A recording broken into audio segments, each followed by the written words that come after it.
Wir haben hier am Institutional Money Kongress den ehemaligen Ministerpräsidenten von Griechenland, Georgios Papandreou, zum Gespräch. Mr. Papandreou, you did your presentation just here at the Institutional Money Congress, and my impression was that you had some good news about the situation in Greece especially, but also in Europe. So what is your final remark? Is Greece out of the woods? Is the cup half full or is it half empty? I believe Greece has reached the end point of the program. And as far as the fiscal consolidation is concerned, we have made major strides, and this has been widely recognized.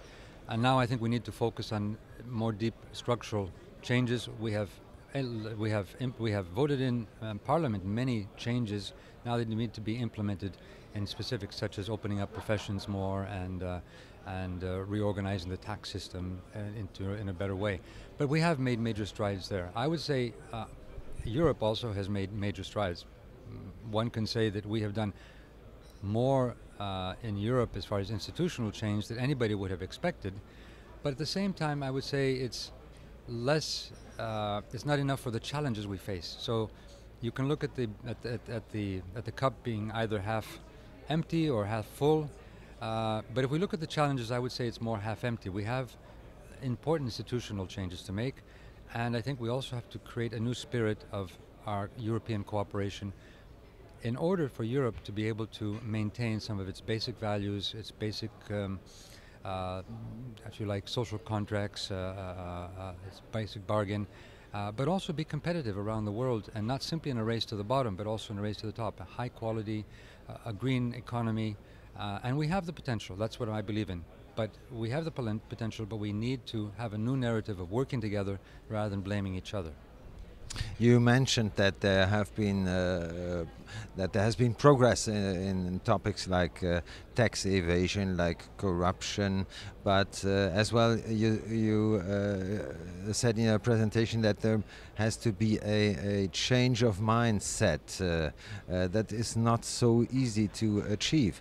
What is a time frame that you would calculate for this change of mindset, and what is really behind this change?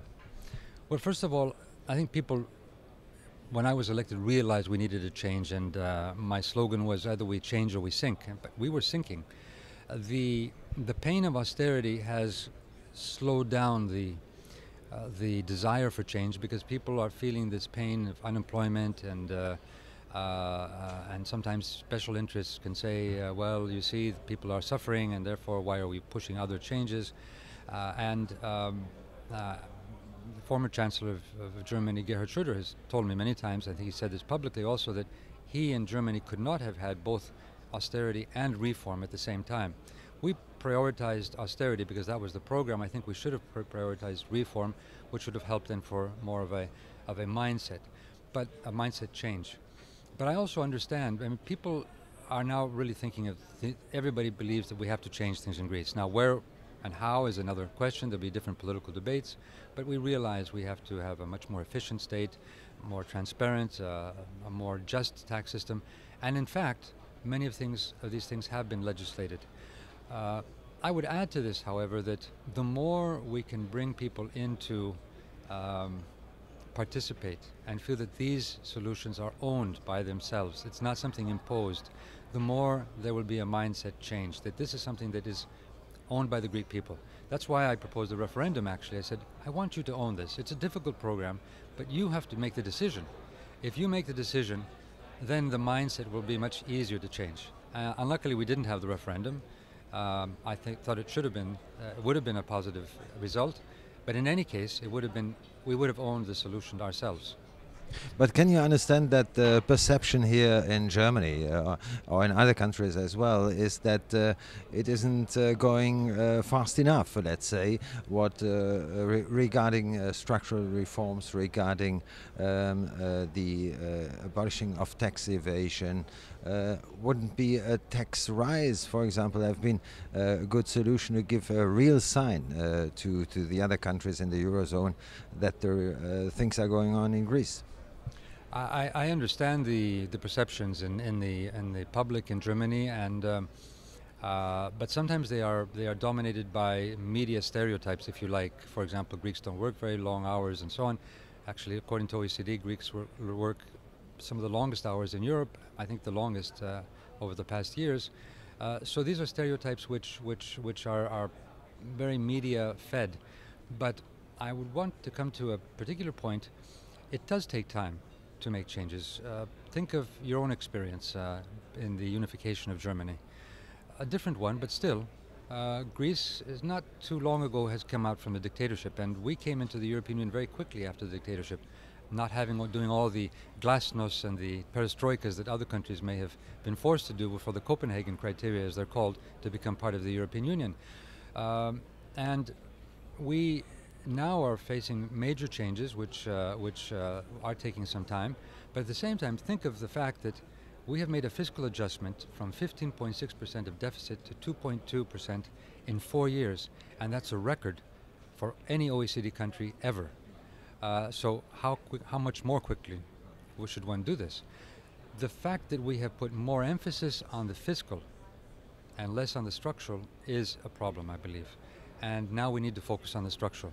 But even there, we have made major changes. We have put all expenditures online, from local to central government. We have reduced local government from 57 regions to 13, closed down 4,500 local government entities. We have changed the tax laws so that we can actually have transparency in bank accounts, use the online systems to corroborate expenditures. We actually have been catching a lot of tax evaders now. But this takes more time. Mario Monti will tell you in Italy that it is easier to cut and more difficult to reform. And there are also some wider issues too which we have to deal with. Tax evasion, for example. Tax evasion is not a Greek problem. It's a systemic problem in our financial world. Think of the discussions we are now having with, for example, Switzerland or other countries. Capital can flow very easily and hide. Governments cannot do very much about that. So these are more complicated issues where we need to work together to fight rather than blame each other. Perhaps a word to Mario Draghi's famous expression of whatever it takes, which he pronounced in mid-2012. Was this the beginning of a real stabilization in Greece as well? Because if you look at the statistics, it seems to be a very important date, this mid-2012 expression of Mario Draghi. This is a very important date, and his statement was crucial. I would say that until then, Europe was seen in the markets as not trusting itself. We weren't sure about the euro. We weren't sure about whether countries will stay in the euro or not stay in the euro, where we'll have 2 euros, where we have Greece exiting, and if Greece exits, will others exit? So there was a great deal of instability inside, but with his statement, it showed that if you do have the will, you can stabilize the markets also. You can create a psychology of less risk in the markets. And he did that. And that allowed us to follow our program in a more stable way, if you like, without this great insecurity. Because you can imagine the insecurity of a Greek wondering whether tomorrow he will be going back to the drachma. He won't spend, he won't invest, he will take his money out of the country, there will be a slow run on the banks. That was corrosive of our economy. It froze our economy. So with his statement, things started to calm and throughout Europe. It also shows that this is not simply a Greek problem. This was a wider European problem. And his statement, actually without using much money, but just with the power, the clout of what a central bank is, was very important. And finally, some remarks about the inflation-deflation debate that was not launched but addressed by Olivier Blanchard from the International Monetary Fund. What is the real risk for Greece, and how do you judge the situation at the moment and in the coming months, the coming years? Well, I think there are 3 points here. One is that Mr. Blanchard has said that this could be a global risk. Secondly, when you have deflation throughout Europe, it means that the countries in the periphery that are trying to become more competitive have to deflate even more. And therefore it's a push even more to the bottom, which is making things more difficult politically.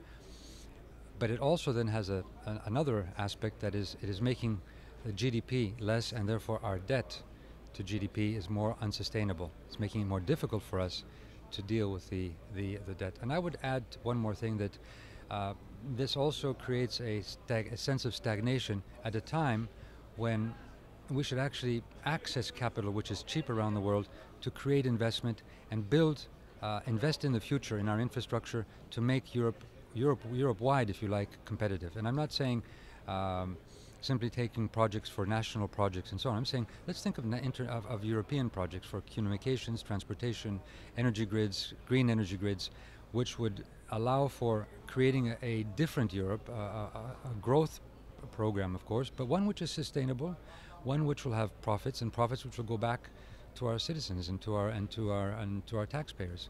So I think we need to look at this problem with great importance. An encouraging final remark. Thank you very much for the interview that you gave us here in Frankfurt at the Congress. Thanks a lot. Thank you.